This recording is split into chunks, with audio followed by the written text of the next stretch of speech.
كلية الفقه الحنفي تقدم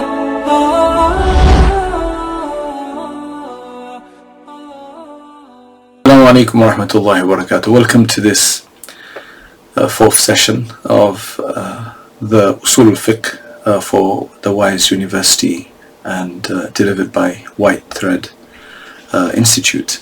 So today we're going to start the discussion of Ijma'. Now the discussion of Sunnah that we just did for the last three sessions, actually there's a lot more discussion on that. However, for this first year, for this first 2 semesters, we're just giving a brief overview so that you get to understand, and then a more detailed discussion on that can be done at a more advanced level, inshallah. So today we start Ijma'. Now in this introduction, I'm just going to tell you what Ijma' is. Ijma' in English just means a consensus. And in literally speaking, the word ijma' comes from the concept of jama', which means to gather something together or gather people together, and ijma' means agreement, like coming together, gathering together, becoming consolidated, and coming together on an agreement on something, ittifaq. So it's an agreement essentially. And I think the stronger word that we probably want to use here in English is consensus. That's the word that they usually use for ijma'. And in Sharia, it essentially means when the mujtahideen, now the word mujtahid means the person who has an ability to undertake juridical endeavor, right? So this word is going to crop up quite a bit in usul, so I think we need to get used to this word of mujtahid. Very difficult to translate that in English, but essentially it means somebody who endeavors to find the juridical understanding of something, right? And after undergoing some analysis and looking at various different texts and so on to try to derive a ruling. So that's a mujtahid. So it's when all of the mujtahids and jurists essentially of a particular era, they come together and they agree together on a particular issue that yes, this is correct, or this is incorrect, or this is permissible, or this is impermissible, or this is wajib, or mandatory, or necessary, or an integral, or that it's haram, or it's not permissible. If usually you get varying opinions, you get, and it's actually very difficult usually to get all of the mujtahideen of a particular time to come together. But if they ever come together, everybody, right? And of course this was obviously much easier during the time of the Sahaba because they were a concentrated group of people, right? Bound together, right? In that sense, it was easier then, and there were a number of consensus views that they produced. And in some of these cases, those ijma' views, those consensus views, are going to be as strong as something, are going to be definitive in a sense, right? So ijma' in some cases can produce absolute definitive knowledge. So inshallah we'll be discussing this. Assalamu alaikum wa rahmatullahi wa barakatuh. We're discussing ijma', and with relationship to ijma', we're going to look at the technical definition of it, and there's a beautiful definition by our ulama, by our jurists. What they say is هو اتفاق المجتهدين من أمة سيدنا محمد صلى الله عليه وسلم في عصر من العصور على أمر شرعي, which means that it is the agreement of the mujtahideen of the ummah of our Master Muhammad sallallahu alayhi wasallam in any one of the generations upon a legal matter. So all of these are actually exclusive clauses, you could say, to make this definition quite comprehensive and exclusive. So agreement means that they all agree in terms of believing and agreeing to that point of view, whether that's a statement or whether it's regarding a particular statement, regarding a particular action, or regarding a particular point of belief. And the reason they said mujtahideen is because if some random people or non-jurists just common people, experts in other fields, a group of doctors, engineers, architects, etc., leaders, ministers, if they all agreed on something and they're not mujtahideen, then that will not be counted. So that's why it has to be the agreement of mujtahideen, of the jurist, right? So that's very, very important. Now that when it said mujtahideen, it actually means all the mujtahideen of a particular era, which means that if it was just the jurist of America who got together and agreed on something, or the jurist of Africa, that would not be an ijma, because that does not represent the whole world. So it literally has to be all of the mujtahideen that are there in existence, essentially. And I said that makes it very difficult for people later to do this, right? But earlier on, obviously, this has happened many times. And then saying that from the ummah of Muhammad sallallahu alaihi wasallam means that if there was an agreement of any of the past nations, I mean, from now it's all going to be ummah of Muhammad sallallahu alaihi wasallam anyway, his community, because there is going to be no community after this. And the Prophet sallallahu alaihi wasallam's community, it extends until the last day, whenever that's going to be. But if there was an agreement of the past and somebody brings that up, that does not, of the past nations before Prophet sallallahu alaihi wasallam, that doesn't apply to us. Right, so that's not part of this. And then when he said that in a particular time, right, and that obviously means that any particular generation, any particular time, any particular year, right, regardless of that. The reason for saying that is that there is a stricter view, right, there is a more, you can say, a restrictive view, which says that for an ijma to take place, it has to have started from the earliest generation and then nobody to have disagreed with it, essentially everybody to have agreed with it until the end of time, in every single generation. And meaning for every jurist of every generation. Now that's virtually going to be very, very, very difficult, and you're only going to find out if that's an ijma right at the end, when you probably don't need it anymore, you know, just before the day of judgment or something like that. So it doesn't really, that doesn't apply here. It's of any particular given time, right? If they all agree, then that could be an ijma. But you've already seen how restrictive that's going to be. Now we're going to move on to the types of ijma, right? There are different types of ijma, because how do you get everybody to agree? So there are some discretions in that regard and some dispensations in that regard. That's what I want to discuss, and different books, different scholars explain it with slight variation, you could say. So in one source that I have, it explains it as in a more simpler way. They say that I mean, this might be slightly different, but what they say is ijma is of four types. Ijma is of four types. Number one is the ijma of the Sahaba. I'm going to just mention this briefly, then I'm going to go into a more detailed coverage of this. The first is the ijma of the Sahaba on any particular event or issue, right?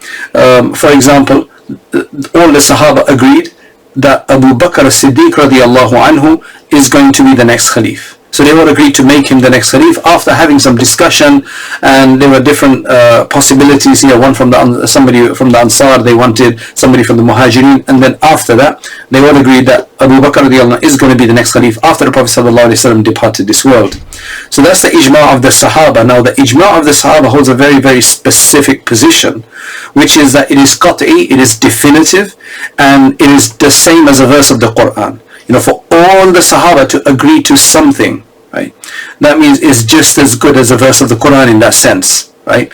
And that means anybody rejecting that would become a kafir, according to what the ulama have mentioned. The next one is where all of the Sahaba agree on something. So it's also an agreement of the Sahaba, but in this case it is where some lead the discussion and others remain silent. They don't need to speak, right?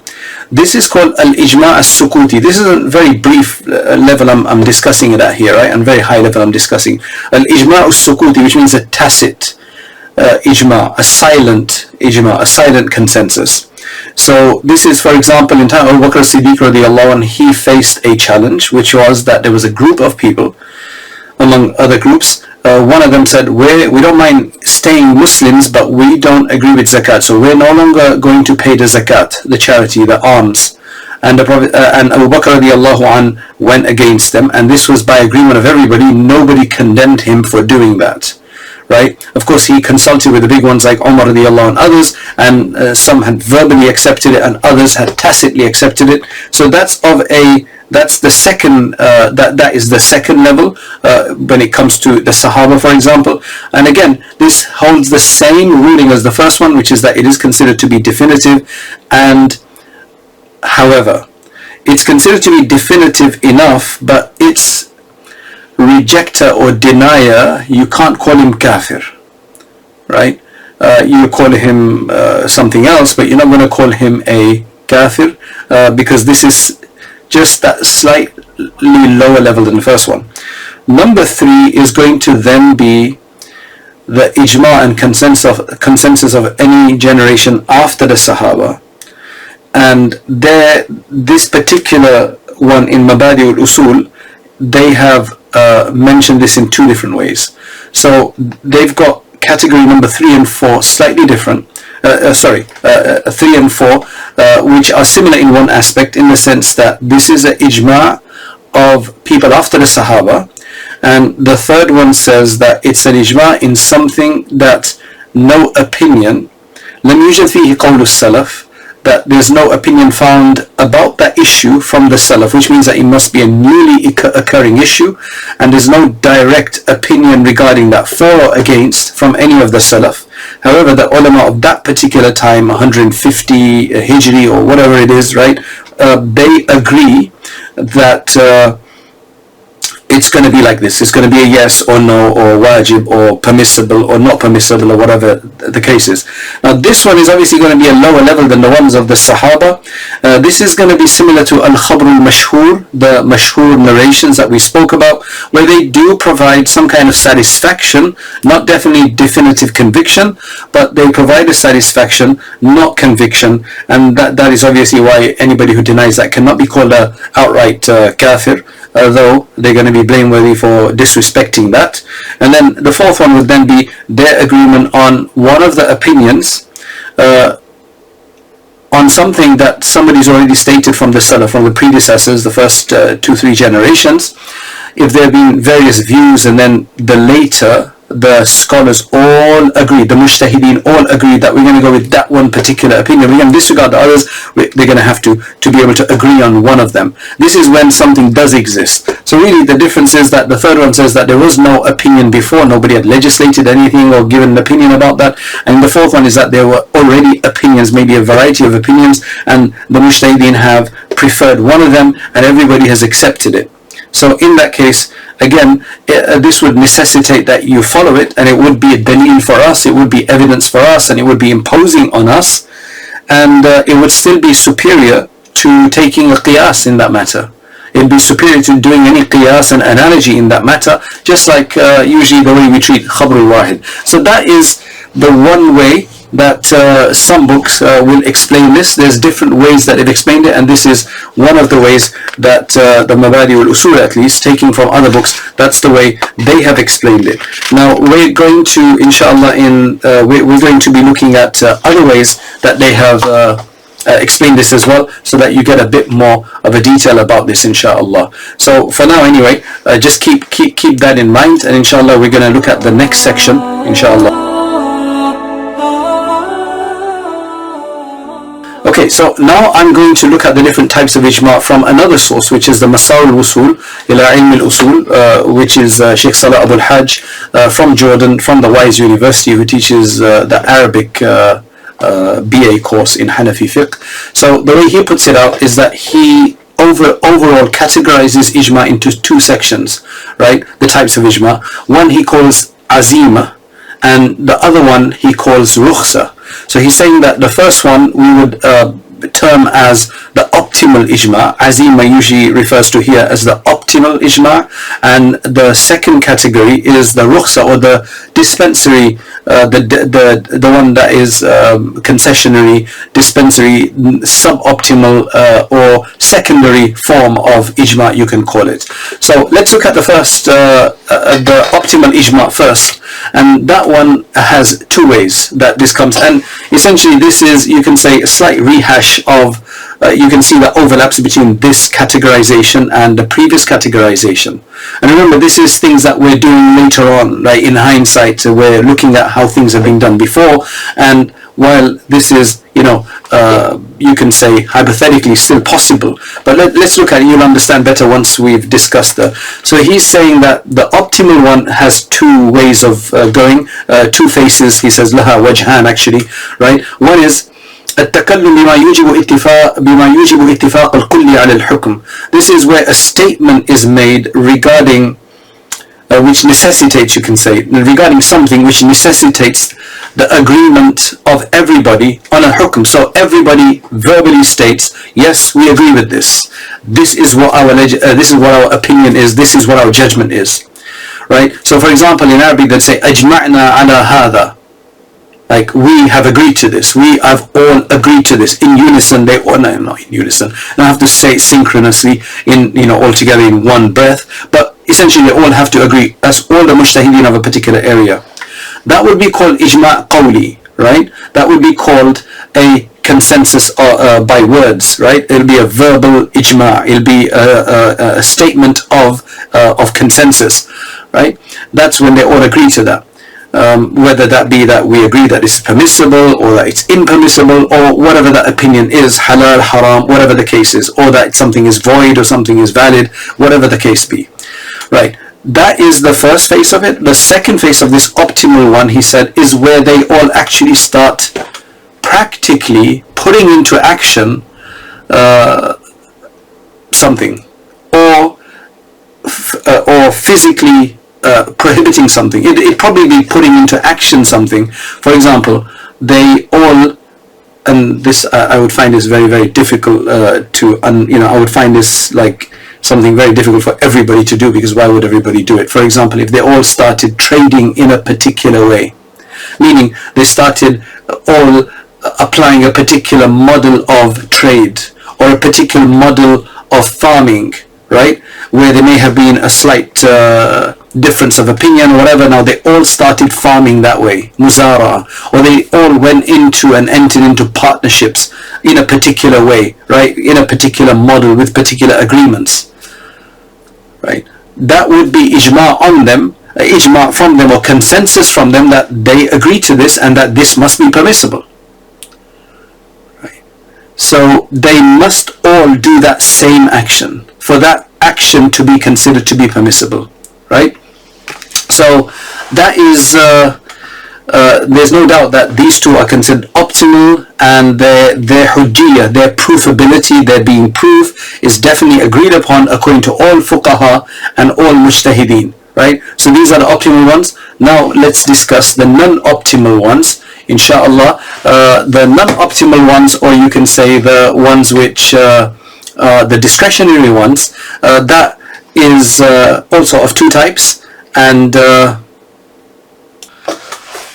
so the second one is the one that, as I mentioned, it's the suboptimal one. It's going to be also, in like a discretionary measure, still be called an ijma', and it still amounts to an ijma', but it's not the optimum one.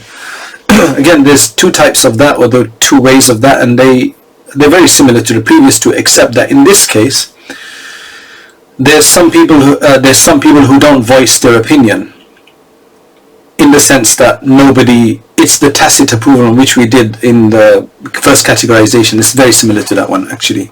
It is that one. So what happens in here is that التكلم بما يوجب اتفاق بعضهم على الحكم.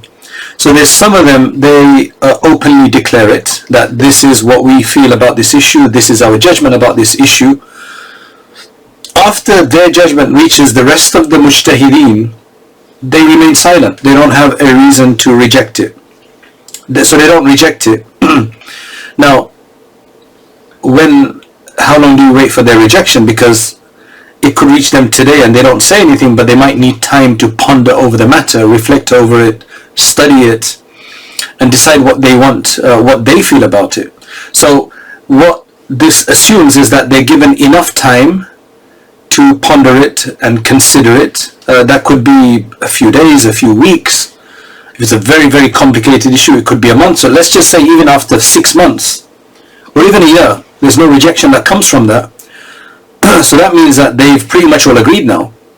Some clearly, verbally, they've articulated, and others remain silent. So that shows that none of them have an issue. Now, the ulama have not provided a specific time frame for the rest of them to, to reject it. We have consultations. Usually the government provides consultations. And so they send a letter to everybody's house and they said, these are our proposals, and if we don't get enough of a rejection response in that time, then we're just going to go forward with it. I mean, this is not exactly like that because there's nothing officially that gets put out, but everybody knows, and it's a public idea for it to become an ijma. I don't know how many ijmas took place like this, but that is what it is. So it just needs customarily enough time that you assume that any mujtahid, at least the overwhelming majority and nearly all of them, would have got to know that these people have said this now, and nobody comes up and voices any opposition. That means that they all agree with it. So that's the first type of the second category of the suboptimal ones, such the rukhsah ones as they call them. And then the second one is parallel to the second type of the first category, which is that some of them have now actively started doing an action, right, which shows people that this is a permissible action, for example, a valid action, and the rest of them did not condemn it, did not speak against it, did not voice any opposition. This one is obviously going to then be called ijma' sukuti again, which is the tacit consensus, the suboptimal tacit consensus, right, because it just proves that everybody has agreed to it, and nobody has voiced any rejection to it. Now, just to give us a better idea of how we could discover whether they really satisfied or not, right, is that number one way is that they actually say so, that we're happy with that, we're fine with it, we have no opposition to it. That would be the best, obviously, because ultimately being satisfied with something or unhappy with something is an internal matter, and is, that's not on display. So if they do say it through a zahiri, apparent, evident means, then that's wonderful. And as long as they're not saying this under duress, that you got a gun to their head or something like that, or they're going to get beaten up. And the second one is that the second way this obviously is going to be known is that this opinion or this action from the mujtahideen has started, and it's become prevalent and it's become widespread, and there's nobody from Ahlul Ijtihad, from the mujtahideen, the jurist of the time, who respond to it in a way that they show rejection or opposition to it, as long as they're not in a state where they are forced to do taqiyya. Taqiyya means to hide the fact and to just stay on the radar so that they don't get beaten up or killed or harassed in some way. So they can't be that situation, otherwise this ijma' won't work. So it has to be a situation where they can say what they want. And mashallah, usually what happens in, even as we see today, that there's always somebody to voice their opposition, right? There's always somebody who's not frightened to voice their opposition, right? So as long as it's not a state of taqiyya where they're being forced because of conditions to not say what they feel, then that won't work. But if that's not the condition, and anybody can say what they want, and they don't, then we're going to have to take that. Now, I know somebody might feel that, but no, we should get them to speak. Well, look, this ijma' sukuti, which means this tacit kind of consensus, it is also considered to be quite a strong evidence. And they say it's min al-adillat al-qat'iyya. It's actually from the definitive evidences. According to the majority of Hanafis, would treat this one, the second category, also as quite definitive, right? But they would not render somebody who denies that a kafir. That would be the difference between this one and the optimal one above, because there is that because people are silent, there is a possibility that, somebody is not happy. So there is that slight doubt in there. So that's why we want to be careful. We don't want to, if somebody does put his, does decide to reject it for some reason, we're not going to say they're kafir about this. That's a very important way of understanding, how much conviction there is in something. But we would still have to go with it. The general people and everybody else would still have to practice upon that.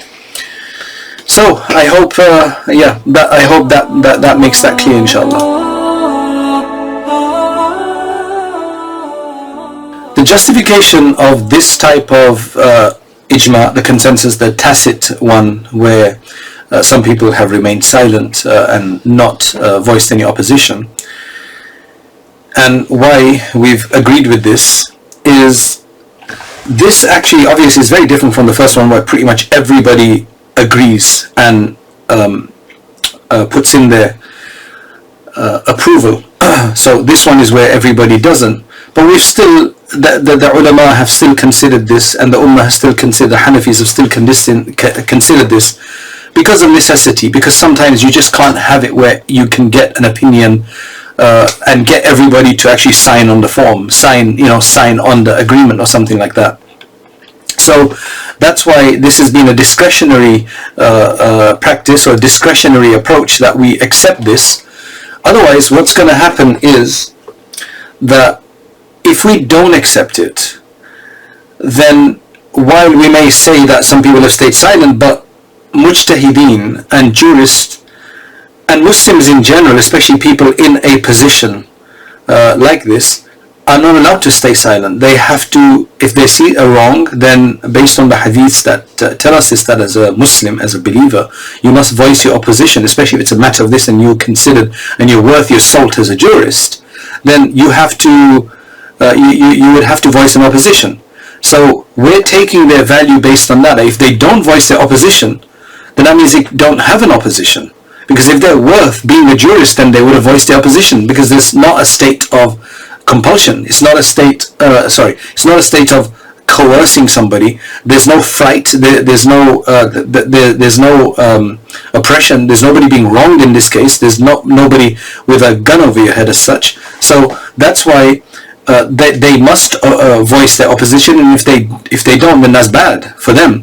So that's why the ummah cannot gather together on the wrong like that. So that's why we've accepted it, that they must be approving it for that reason. So that means that even this with the Sahaba, according to this categorization, the second category that we've been looking at, as opposed to the first shorter one that I went with, right? In this one, the first one had gone with Sahaba and then the others, right? This one doesn't differentiate between Sahaba or others. It talks about it overall in general as the optimal one and then a suboptimal one. So now if we take this, because Sahaba also had ijma' sukuti, when Umar radiallahu anhu would agree to certain thing and get at least consensus with those immediately around him, there were many others, they also stayed silent. Not everybody came and signed on the paper as such, right, or came and voiced their approval exactly. There was ijma' sukuti during the time of Umar radiallahu anhu as well. So if we didn't agree with this tacit consensus, then it would be that we're trying to say that the reason we're not is because some of them wouldn't have agreed, but they did not come and voice their opposition. And that is far-fetched to think of that, especially among the Sahaba. So this would actually lead to rendering some of the, charging them with fisq, charging with some of the Sahaba with hiding the truth. And that's obviously, we don't agree as that being a possibility, especially among the Sahaba. So that's why we're just going to have to accept it as an ijma, as a consensus. So number two, the other reason is that it's just virtually, not necessarily impossible, but especially nowadays, but in those days as well, it was very, very difficult to get every mujtahid in the nation, throughout the world, wherever Muslims are, to all agree on that one point. لَأَدَّى ذَلِكَ إِلَى تَعَذُّرِ إِنْعِقَادِهِ. You'd never have an ijma if that's the case. You would have never had one if that was the case even at that time. It's only when you got like 500 people or something, or 1,000 people, it's easy to get everybody to sign, even that's difficult. But when you have 124,000 or more Sahaba, among them, not everybody's obviously a jurist, but there must be, thousands of jurists among them. And then, especially in the time of Umar, there's all tabi'een and others now as well involved. Subhanallah. So it's virtually impossible to find out, and if that was an obligation, ijma would never have happened. To find out every single person's opinion, blatantly, that would be difficult, right? So that's why they've considered this to be sufficient, right? They've considered it sufficient as long as nobody voices their opposition, as long as it's not a situation where they are frightened of something. So, and this has been the case where in those days, the big people, the people in charge, the khulafa, they would try to get as many people around them as possible, and they would come to an agreement. And then as long as the others did not say anything, cool, that was going to be then the ijma, right? So hopefully that's clear, inshallah, that's clear. So we have 4 categories according to this categorization. One is the optimal one, in which there's the first 2, and then there's the suboptimal one in which there's 2, and pretty much they mirror one another in the sense that the first one is that everybody has said has agreed verbally, and the second one is that some have agreed verbally and the others have stayed silent and not raised any opposition, and then the second one was that some have practically started doing an act and everybody can see it, nobody rejects it. So in the first one, everybody started doing it, and I don't know if that's ever happened. The first of the second category is that everybody started doing, all the jurists have started practicing something, right? Have adopted a certain practice, right? I think it'll probably be the more second one, is that many have and the others have just not provided an opposition. So hopefully that's very clear. Now what I want to do in the leftover minutes that we have of today's lesson is I want to deal with the concept of how is ijma a proof? What basis does ijma? Because we're discussing right now in terms of its categorization as though we've already accepted it, So in terms of our actual class, we haven't discussed the provability. What's the basis of accepting ijma? Where is the evidence to show that ijma is even a thing? Ijma is valuable. How is it the third source of Sharia after the Quran and Sunnah as a point, right? So just to give you an idea, Quran and Sunnah and Qiyas are the more popular ones because there's a lot more coming from Quran, Sunnah and Qiyas, right? And the Qiyas is going to be a much longer discussion that we'll have following this one. Ijma is usually the smallest chapter because today it's like maybe just even impossible to have an ijma of all the mujtahids if you go with that, go with that definition, which is a strong definition anyway. So anyway, let's discuss the hujjiyatul ijma, the proof value, the proofiness of ijma and where it comes from. So number one, the first thing is that ijma is established through the Quran and Sunnah, right? And what that means is that in many of the verses and the hadith, and I'll go through some of them, is that they show us that when the ummah gathers together on something, combines together, agrees together on something, that in itself is a proof. Because one thing that this ummah has been vouchsafed against is that the majority of the ummah, the entire ummah, ever go completely wrong. Right? This is something that is guaranteed by Allah for us and the Prophet ﷺ for us, is that this ummah will never combine together on a wrong. Yes, a group can, a country can, a select group of scholars can, but never overall majority, right? Never, right? The Sawad al-Azam, right? the major majority body can never do. That's a very interesting idea, and in history we've never done that, right? So over the 1400 years, the ulama across the board from all nations have never agreed. Yes, some scholars from America, some scholars from Canada, some scholars from UK or whatever may have agreed to something that the majority didn't agree to, or from any other country, but never overall completely, right? That's something that has been protected. Allah subhanahu wa ta'ala has given us the ummah, what they call an isma, an infallibility as a whole, not as individuals. Individuals can definitely go wrong, right? So essentially the way they say it is majmu' al-ummah, the aggregate community of the ummah as a whole, is ma'sumun an al-tawatu' wal-ittifaq ala dalala. They're free and infallible in the sense that they would never agree on a wrong opinion altogether, right? or on any action which is clearly against the Quran and Sunnah, or anything that they think is against what Allah subhanahu wa ta'ala would, and His Messenger would be satisfied with, sallallahu alayhi wasallam. That shows that the ahkam of the Kitab and Sunnah are protected from that kind of a overall general mistake, right? Now, it's interesting that you've had people who say that, oh, the Ummah lost the meaning of certain very important aspects of the faith for 1,000 years, and here I am the reviver. That's just falsehood, right? Because the Ummah as a whole can never go into dalala like that. And anybody who harks back and says that the Ummah was mistaken for this many years, they're going against the deen, right? They're going against the deen. So let's look at some of the verses regarding that. Inshallah, we're gonna just mention some of the verses that talk about this to finish off today's verse, so that you can understand this, inshallah.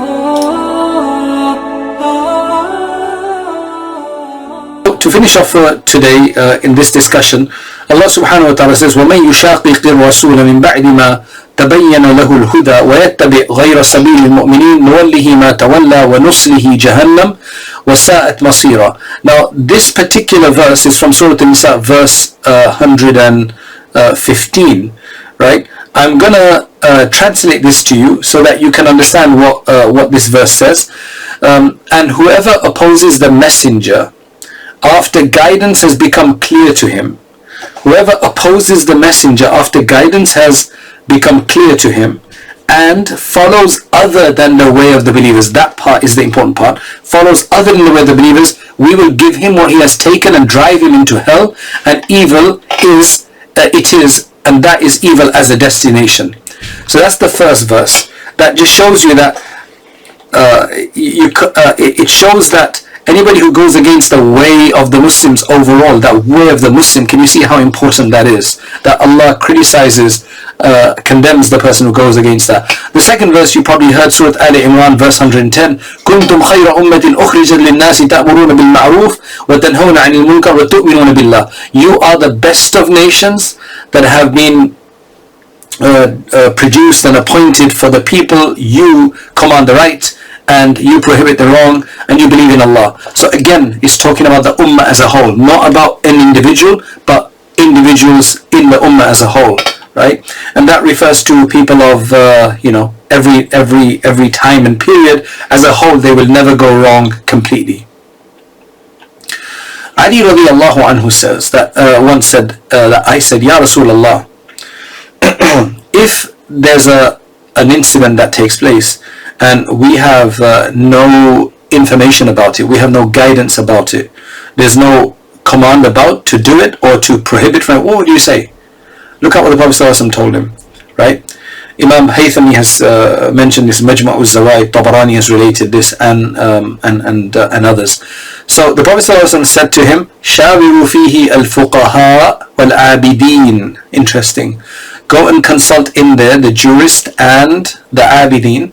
Abidin here refers to the devotees and worshippers. And وَلَا تُمْدُوا فِيهِ رَأْيَ خَاصَّةً. Do not pass your own specific individual view about that, but get a collective view from the religious people and the jurists. Another one, there's numerous. Another one which is related from Ibn Umar radiallahu anhu, where he said, the Prophet sallallahu alaihi wasallam said, "Inna Allah la yajma' ummati ala dalala." That our ummah will never combine and gather and agreed upon the dalala, on misguidance. وَيَدُ اللَّهِ مَعَ الْجَمَاعَةِ. Allah's assistance and hand is with the group. And وَمَنْ شَذَّ فِي النَّارِ. And whoever is going to remain aloof, he will then be isolated into the hellfire. Now, again, this hadith is narrated in Sunan Tirmidhi, Musnad Ahmad, Mustadrak of Hakim, Mu'jam al-Kabir of Tabarani, etc., etc. Right? There's maybe some kind of discussion about this hadith, but at least it gives you that understanding. And then there's others as well. There's another hadith from Anas radiallahu anhu, which was related in Sunan Ibn Majah and others. That one is from Anas radiallahu anhu. It says, "Inna ummati la tajtami'u ala dalala." My ummah will never gather together on dalala. right? Which means on misguidance. فَإِذَا رَأَيْتُمْ اِخْتِلَافًا فَعَلَيْكُمْ بِالسَّوَادِ الْأَعْظَمِ. And if you do see a differing of opinion, go with the major body. Go with the main body, right? That's interesting. And again, this is not with one country. Sometimes the main scholars of a country could be wrong. But especially if majority of the other countries, their scholars are going against that. You have to look at the ummah as a whole, not the majority of the scholars of one country only, because that's not necessarily a proof, right? Because sometimes there are political issues, persuasions, political pressures, or whatever it is, for a certain, for the larger body of the ulama of a country to go wrong. So Islam is beyond that. Islam can't be held hostage to that. So keep that in mind, right? Nobody should think that this means just from one country. So there's a number of others, inshallah. We'll see what we can do in the next sessions, inshallah. And assalamu alaikum wa rahmatullahi wa barakatuh.